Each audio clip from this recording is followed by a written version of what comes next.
All right, this week has all been about accountable and being accountable for the things that you're doing, saying, the thoughts that you're having, the things that you do every single day do matter for your outcome of success and growth in life.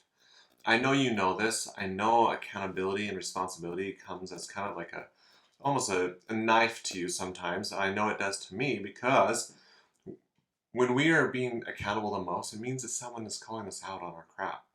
I know that's really hard to hear, but it's the truth. It's going to be the people that love us the most that are going to call us out. And they're going to call us out and say, hey, you are not doing what you said you're going to do.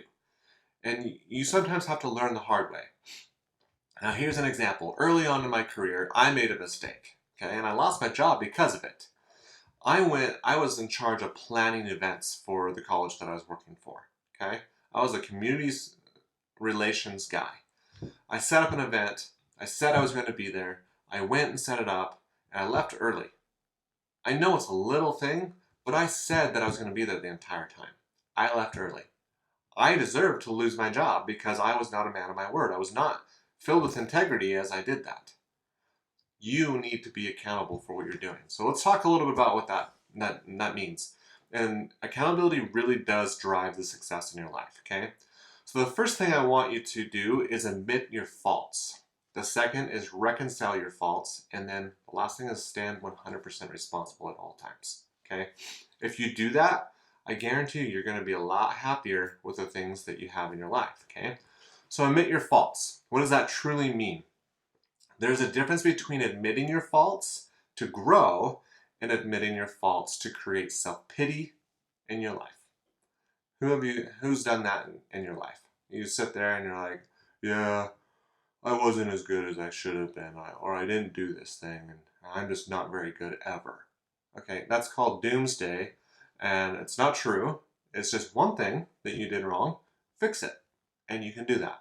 I'm guilty of it as well, and this is something you have to work on a regular basis, okay?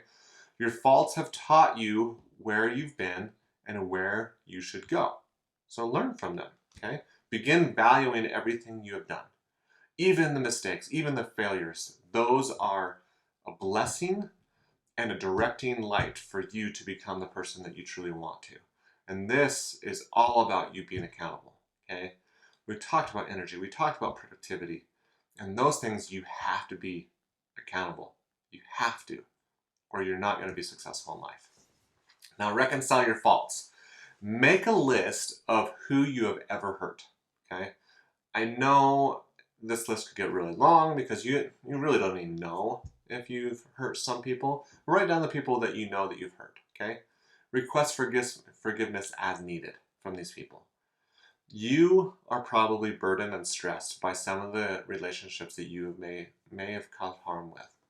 It's worth your effort and your time to fix those relationships. Even if they're long distance now and you haven't seen them for years, it's worth your time.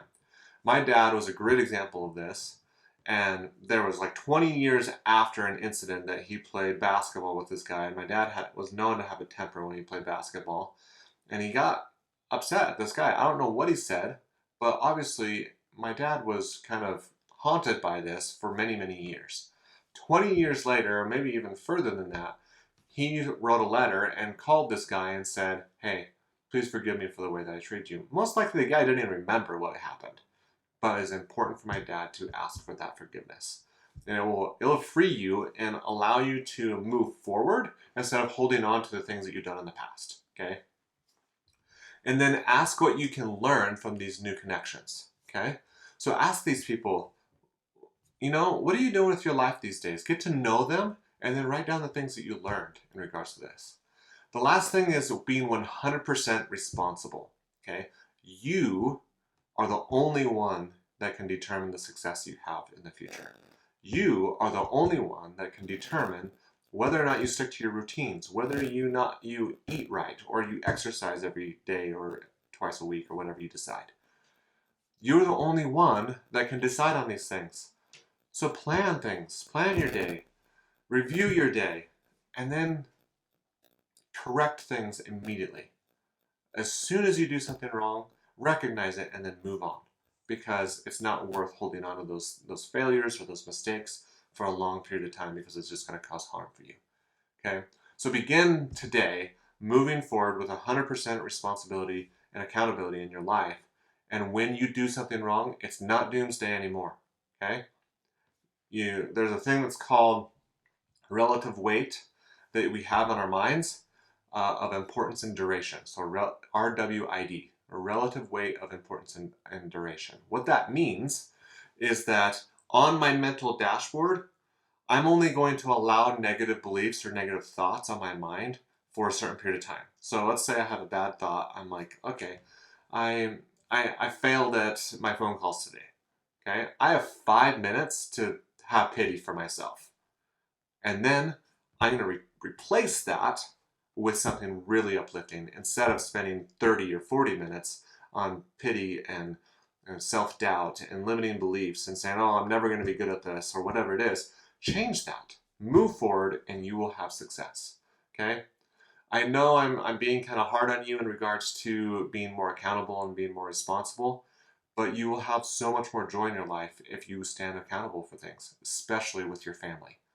If you are neglecting your family, if you are not being responsible to your responsibilities as a husband or father or a caregiver of any sort, change that now, because your family needs you most of all. Your career can be put on hold, but your family cannot. Your family is the most important thing in your life. And they're going to be there when your career's gone.